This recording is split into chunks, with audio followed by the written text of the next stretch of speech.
ഇഷ്ടപ്പെട്ടോ? ഇനിയും പാട്ട് പഠിക്കാൻ ആഗ്രഹമുണ്ടോ?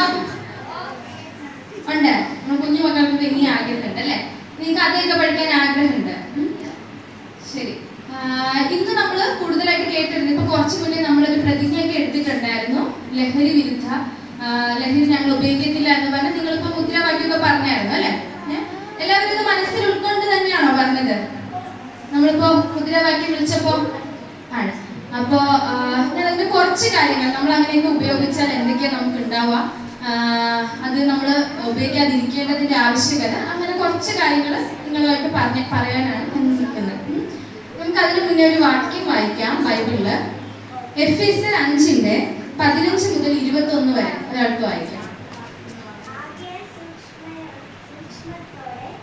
ആകയാൽ സൂക്ഷ്മത്തോടെ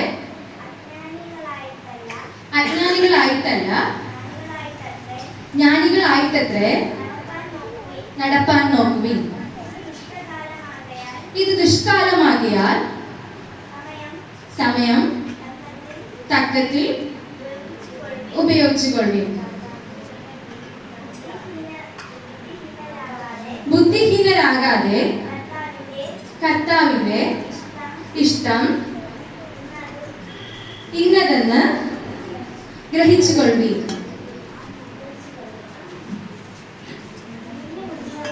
വീഞ്ഞു കുടിച്ച് മത്തരാകരുത്, അതിനാൽ ദുർനടപ്പ് ഉണ്ടാകുമല്ലോ. ആത്മാവ് നിറഞ്ഞവരായി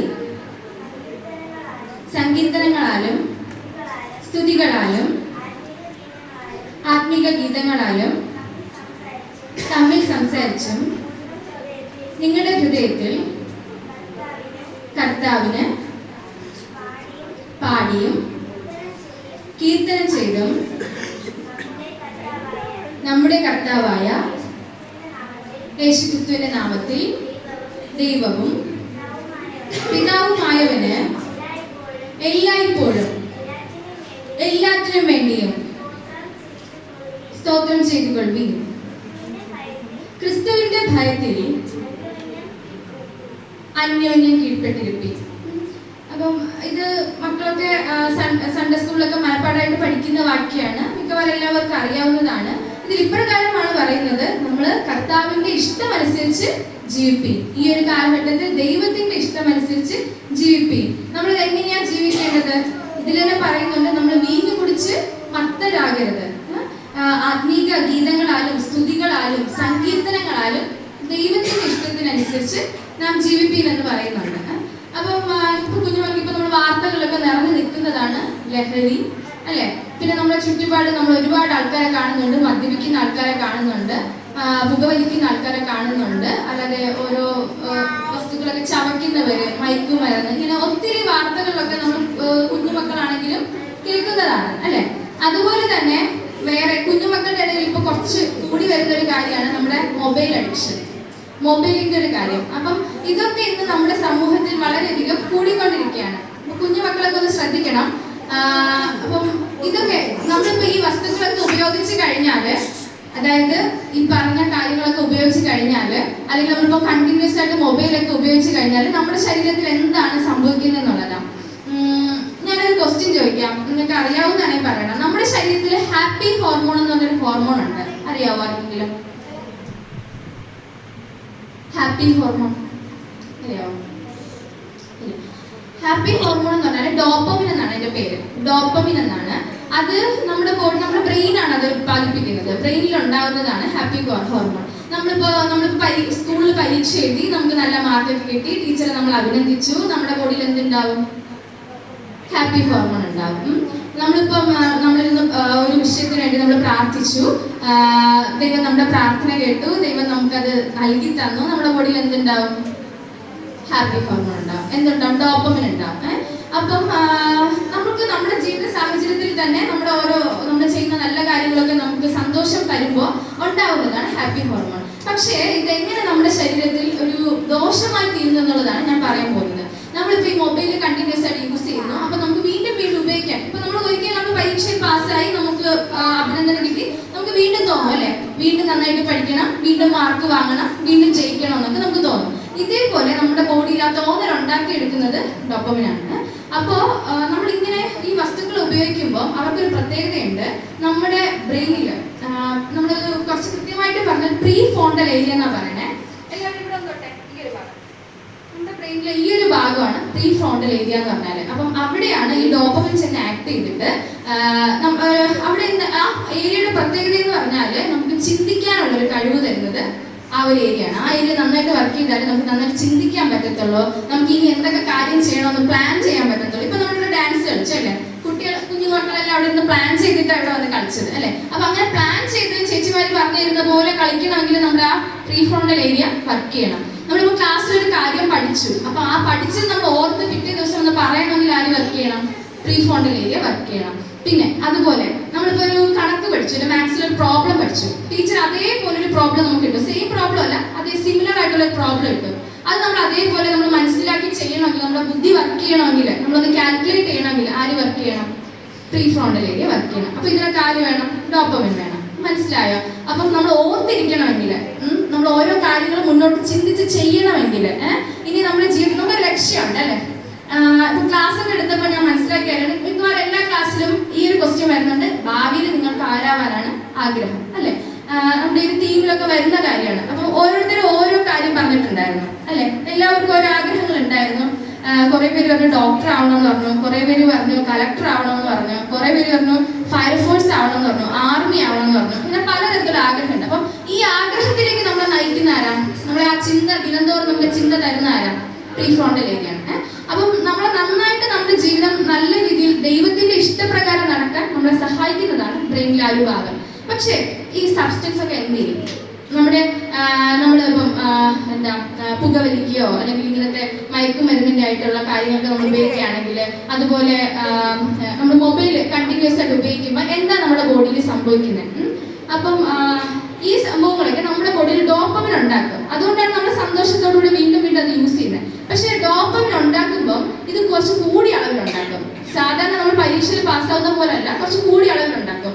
അപ്പൊ വീണ്ടും വീണ്ടും കൂടുതലായിട്ട് ഉണ്ടാക്കിക്കൊണ്ടിരിക്കുമ്പോൾ എന്ത് ചെയ്യും? നമ്മൾ വീണ്ടും യൂസ് ചെയ്യും. അപ്പൊ വീണ്ടും കുറെ കൂടെ ഉണ്ടാക്കും. അവസാനം ഈ ഡോപ്പമിൻ വന്ന് നമ്മുടെ ഏരിയയിൽ ഇങ്ങനെ ആക്ട് ചെയ്ത് അവസാനം എന്ത് ചെയ്യും? ഡോപ്പമിനോട് റെസ്പോണ്ട് ചെയ്യാതെ വരും. മനസ്സിലായോ? അപ്പം ഇപ്പൊ ഒന്ന് ആലോചിച്ച് നോക്കൂ, നമ്മൾ ഡോപ്പമിൻ ഉണ്ടായി നമ്മളിത് ആക്ട് ചെയ്തു, ബ്രെയിനിന്റെ ആ ഭാഗം എന്ത് ചെയ്യും? ഇതിങ്ങനെ പിന്നെ വർക്ക് ചെയ്യാണ്ടാവും, റെസ്പോണ്ട് ചെയ്യത്തില്ല. അപ്പൊ ആ ഭാഗം എന്ത് ചെയ്യും? നശിച്ചു പോകും. മനസ്സിലായോ? നമ്മുടെ ബ്രെയിൻ നമ്മളിങ്ങനെ കണ്ടിന്യൂസ് ആയിട്ട് നമുക്ക് ആവശ്യമില്ല അല്ലെ. മൊബൈൽ നമ്മൾ വെറുതെ ഇങ്ങനെ കണ്ടിന്യൂസ് ആയിട്ട് ആവശ്യമില്ലാത്ത നമ്മൾ ഇൻസ്റ്റാഗ്രാം, യൂട്യൂബ് അല്ലെ, വാട്സപ്പ്, ഇതൊക്കെ ആവശ്യമില്ലാത്ത നമ്മൾ എപ്പോഴും കണ്ടിന്യൂസ് ചെയ്തുകൊണ്ടിരിക്കും. നമുക്ക് ചെയ്യാനൊരു ടെൻഡൻസി ഉണ്ടാവും. പക്ഷെ നമ്മുടെ ബ്രെയിൻ എന്ത് ചെയ്യും? മോശകരമായിട്ട് ബാധിക്കും. അങ്ങനെ ബാധിച്ചാൽ നമ്മുടെ ബ്രെയിനിന് ഒരു പ്രത്യേകതയുണ്ട്. ന്യൂറോൺസ് എന്ന് പറയുന്നത് ഒരിക്കൽ നശിച്ചു കഴിഞ്ഞാൽ പിന്നെ അതെന്ത് ചെയ്യില്ല, പിന്നെ അത് നമുക്ക് പുതിയൊരു കോശം ഉണ്ടായി വരത്തില്ല. അപ്പൊ ആ ഭാഗം ഒരു ഭാഗം ഒരിക്കൽ ചത്തുപോയി കഴിഞ്ഞാൽ അത് ചത്തതാണ്, പിന്നെ അത് അത്രയും വർക്ക് ചെയ്യത്തില്ല, പിന്നെ അത് പാടാം. മനസ്സിലായോ? അപ്പം അങ്ങനെ വരുമ്പോഴേക്കും നമ്മൾ മൊത്തത്തിൽ എന്ത് ചെയ്യും? നമുക്ക് പിന്നെ ഒന്നും ചെയ്യാൻ പറ്റത്തില്ല, നമുക്കൊന്നും ചിന്തിക്കാൻ പറ്റത്തില്ല, സ്കൂളിൽ നന്നായിട്ട് ശ്രദ്ധിക്കാൻ പറ്റത്തില്ല, നമുക്ക് നന്നായിട്ട് പഠിക്കാൻ പറ്റത്തില്ല, നമുക്ക് ഓരോ കാര്യങ്ങൾ ചെയ്യാൻ പറ്റത്തില്ല, കൂട്ടുകാരോട് കൂട്ടുകിടാൻ പറ്റത്തില്ല. ഇപ്പൊ ഇവിടെ എല്ലാവരും കൂടെ ഒത്തൊരുമിച്ചാണ് വന്ന് ചെയ്തത് അല്ലെ. നമുക്ക് അതുപോലെ ഒന്നും ചെയ്യാൻ പറ്റത്തില്ല. അപ്പം ഇങ്ങനെ വരുമ്പോഴേക്കും നമ്മുടെ ജീവിതം എങ്ങനെ മാറും? എങ്ങനെയായിരിക്കും? ഇപ്പൊ നമ്മള് ഇതുപോലെയുള്ള സാധനങ്ങൾ ഉപയോഗിക്കുന്ന ആൾക്കാരൊക്കെ ശ്രദ്ധിച്ചാൽ നമുക്ക് മനസ്സിലാവും. പ്രത്യേകിച്ച് കുട്ടികളിൽ നമ്മൾ നോക്കുകയാണെങ്കിൽ കൂടുതലായിട്ട് കണ്ടുവരുന്ന കുറച്ച് കാര്യങ്ങൾ ഞാൻ പറഞ്ഞുതരാം. നിങ്ങൾ അത് കൂടെയുള്ളവരൊക്കെ അങ്ങനെ ചെയ്യുമെന്ന് ശ്രദ്ധിച്ചാൽ മതി കേട്ടോ. അപ്പൊ നമ്മുടെ കൂടെയുള്ള പിള്ളേരെല്ലാം എന്താ പറഞ്ഞത്? നമ്മളെല്ലാം ഹാപ്പി, നമ്മളെല്ലാം സന്തോഷം എന്നാ പറഞ്ഞ അല്ലെ. നമ്മളെല്ലാം സന്തോഷമുള്ള കുട്ടികളാ അല്ലെ. അപ്പം നമ്മളൊന്നും അത്രയ്ക്ക് അങ്ങനെയൊന്നും അല്ല, നമ്മൾ നല്ല പിള്ളേരാണ്. പക്ഷേ അതല്ലാതായി വരുമ്പോഴേക്കും എങ്ങനെ വരും വെച്ചാൽ നമ്മൾ ഭയങ്കര സങ്കടത്തിലേക്ക് പോകും. കാര്യം ഇപ്പൊ ഡോപ്പമിൻ വരുന്നു, സന്തോഷിപ്പിക്കാൻ വരുന്നു, പക്ഷെ സന്തോഷം ബ്രെയിൻ വർക്ക് ചെയ്യുന്നില്ല. നമുക്ക് എന്തില്ല? സന്തോഷമില്ല. നമ്മളെപ്പോഴും എങ്ങനെയാ? സങ്കടം. നമ്മളല്ല, അങ്ങനെ ഉപയോഗിക്കുന്ന ആൾക്കാരുടെ കാര്യം ഞാൻ പറഞ്ഞേ. നമ്മളെപ്പോഴും എങ്ങനെയാ? സങ്കടമാണ്. പിന്നെ എന്ത് ചെയ്യും? നമ്മളൊക്കെ എന്ത് ചെയ്യും? ബാക്കിയുള്ളവർ സംസാരിക്കത്തില്ല, ഒരു മുറിയിൽ അങ്ങ് ഒതുങ്ങിക്കൂടും. നമ്മൾ മൊത്തത്തിൽ മറ്റാൾക്കാരോട് കൂടുതൽ സംസാരിക്കത്തില്ല. സ്കൂളിൽ എങ്ങനെയാ? സ്കൂൾ എന്ത് ചെയ്യില്ല? പഠിക്കില്ല. അല്ലെ, നമ്മൾ ഇതുവരെ പഠിക്കുന്നുണ്ടാവും, ഇപ്പൊ നമുക്ക് എന്ത് ചെയ്യാൻ പറ്റത്തില്ല? പഠിക്കാൻ പറ്റത്തില്ല. നമുക്ക് എന്ത് ചെയ്യാൻ പറ്റില്ല? കോൺസെൻട്രേറ്റ് ചെയ്യാൻ പറ്റത്തില്ല, പ്രോബ്ലംസ് ഒന്നും ചെയ്യാൻ പറ്റത്തില്ല. ഇനി മൊബൈലൊക്കെ നമ്മൾ കൂടുതലായിട്ട് ഉപയോഗിക്കുകയാണെങ്കിൽ എന്ത് ചെയ്യും? നമ്മുടെ കണ്ണിന്റെ കാര്യത്തിലൊക്കെ ഒരു തീരുമാനമാവും കേട്ടോ. അപ്പം കണ്ണാടി ഉപയോഗിച്ചാൽ പിന്നെ എന്ത് ചെയ്യാൻ പറ്റത്തില്ല, നമുക്കങ്ങ് പറ്റത്തില്ല. കണ്ണ് ഭയങ്കരമായിട്ട് തലവേദന ഉണ്ടാവും, ഒത്തിരി പ്രശ്നങ്ങൾ ഉണ്ടാവും. അതുപോലെ പിന്നെ നമുക്ക് അതുപോലെ നമ്മൾ ഒറ്റപ്പെട്ടിരിക്കുകയാണല്ലോ, നമുക്ക് സമയത്തിന് എന്ത് ചെയ്യാൻ പറ്റത്തില്ല, ആഹാരം കഴിക്കാൻ പറ്റത്തില്ല. അപ്പം കുറച്ച് കുട്ടികളൊക്കെ നമ്മൾ ഒപ്പിയിലൊക്കെ വരുമ്പോൾ കാണാറുണ്ട്, അവർ പറയും ബേക്കറി ഐറ്റംസ് ഒക്കെ കൂടുതൽ കഴിക്കുള്ളൂ, സാധാരണ ആഹാരമൊക്കെ കഴിക്കാൻ പിള്ളേർക്ക് മടിയാന്ന് പറയും. ചില പിള്ളേർ ആഹാരമേ കഴിക്കുന്നില്ല. അപ്പൊ അത് കാരണം ഒത്തിരി ആരോഗ്യ പ്രശ്നങ്ങൾ വരും. പിന്നെ ഇങ്ങനത്തെ കാര്യങ്ങൾ സംഭവിച്ചു കഴിഞ്ഞാൽ നമുക്ക് ക്യാൻസർ പോലുള്ള വലിയ വലിയ അസുഖങ്ങളും വരും. അപ്പൊ നമ്മുടെ ജീവിതത്തെ മൊത്തത്തിൽ തന്നെ എന്ത് ചെയ്യും, ഇതങ്ങ് മാറ്റിമറിക്കും. നമ്മൾ പഠിക്കാതെയും പിന്നെ വീണ്ടും കൂടുതലായിട്ട് കണ്ടുവരുന്നത് നമുക്കിത് തരാതെയൊക്കെ ആവുമ്പോഴേക്കും കുട്ടികൾ ഒരു വയലൻസ് എന്ന പോലെ ഭയങ്കര ദേഷ്യപ്പെടുന്ന കുട്ടികൾ വരാറുണ്ട്. ഒപ്പിലൊക്കെ അമ്മമാരെന്ന് പറയുന്നത് മോൾക്കിപ്പം കുറച്ച് ദിവസമായിട്ട് ഭയങ്കര ദേഷ്യമാണെന്ന് പറയും, ദേഷ്യം. അപ്പം നമ്മുടെ കൂട്ടുകാരൊക്കെ ദേഷ്യപ്പെടാറുണ്ടോ? അച്ഛനോട്, അമ്മയോട്, അനിയന്മാരോട്, ചേട്ടന്മാരോട് ദേഷ്യപ്പെടാറുണ്ടോ? അപ്പം ദേഷ്യം ഇതുവരെ ഇല്ലാത്തൊരു ദേഷ്യം കാണാറുണ്ട്. ഈ ദേഷ്യം കൂടിക്കൂടി കഴിഞ്ഞിട്ട് എന്ത് ചെയ്യും, ആക്രമിക്കാൻ തുടങ്ങും, അങ്ങോട്ടും അടിയും ഇടിയൊക്കെ ആവും. അങ്ങനെയൊക്കെ വന്നു കഴിഞ്ഞാല് പിന്നെ എന്താവും, അവരെ നമ്മൾ പിടിച്ച് നമ്മുടെ സൈക്കാട്രി വാർഡിലൊക്കെ അഡ്മിറ്റ് ആക്കേണ്ടി വരും കേട്ടോ. ഒത്തിരി നമ്മൾ ഉപദ്രവിച്ച് എവിടെ പോവേണ്ടി വരും, ജയിലിൽ പോവേണ്ടി വരും. പിന്നെ അതുപോലെ അസുഖങ്ങൾ വന്നാൽ എന്ത് ചെയ്യും, നമ്മൾ ആശുപത്രിയിൽ സ്ഥിരം നോക്കേണ്ടി വരും. അപ്പൊ ഇങ്ങനെയുള്ള ഒത്തിരി പ്രശ്നങ്ങൾ നമ്മുടെ സമൂഹത്തിലുണ്ട്. അപ്പം നമ്മുടെ കുഞ്ഞുമക്കൾ എന്താ ചെയ്യണ്ടേ, നമ്മൾ മക്കൾ എന്താ ചെയ്യണ്ടേ?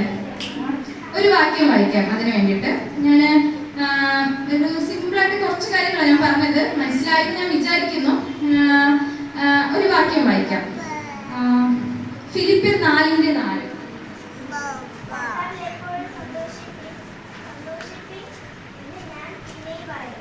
കർത്താവിൽ എപ്പോഴും സന്തോഷിപ്പി എന്ന് ഞാൻ പിന്നെയും പറയുന്നു. ഇവിടെ വചനം നമ്മളെ പഠിപ്പിക്കുന്നത് എന്താ, സന്തോഷിക്കാൻ അല്ലെ. നമ്മളെല്ലാം സന്തോഷിക്കാനാണ് ദൈവം വിളിച്ചത്. എപ്പോഴും സങ്കടത്തോടെ ഇരിക്കാനാണോ വിളിച്ചത്, കരഞ്ഞോണ്ടിരിക്കാനാണോ വിളിച്ചത്? ഇല്ല. നമ്മൾ എങ്ങനെ സന്തോഷിക്കണം? അതിന്റെ ആദ്യത്തെ വാക്യം, കർത്താവിൽ എപ്പോഴും സന്തോഷിക്കണം. ആരിൽ സന്തോഷിക്കണം? കർത്താവിൽ സന്തോഷിക്കണം. നമ്മുടെ സന്തോഷം ദൈവത്തിലായിരിക്കണം. അപ്പം നമ്മളിവിടെ നമ്മുടെ തീം അറിയാം അല്ലെ, മൈ കോമ്പസ് എന്ന. കോമ്പസ് എന്ന് പറഞ്ഞാൽ എന്താ, കോമ്പസ് എന്തിനു ഉപയോഗിക്കുന്നത്, എന്താ, ദിശ അറിയാം. നമ്മൾ ദിശ അറിയാൻ വേണ്ടി ഉപയോഗിക്കുന്നത്. അപ്പൊ ഇവിടെ നമ്മുടെ ദിശ എങ്ങനെയായിരിക്കണം? നമ്മുടെ VBS ഒക്കെ കഴിഞ്ഞപ്പോൾ നമുക്ക് കിട്ടിയൊരു കൺക്ലൂഷൻ എന്താ, നമ്മുടെ ദിശ എങ്ങോട്ടായിരിക്കണം, നമ്മുടെ ഡയറക്ഷൻ എങ്ങോട്ടായിരിക്കണം? ദൈവത്തിലായിരിക്കണം. നമ്മുടെ ഡയറക്ഷൻ യേശുവിലായിരിക്കണം. അതോ നമ്മുടെ ഡയറക്ഷൻ ഫോണിലേക്ക്, മദ്യത്തിലേക്ക്, മയക്കുമരുന്നിലേക്ക് ആകണം? താല്പര്യം ഉണ്ടോ?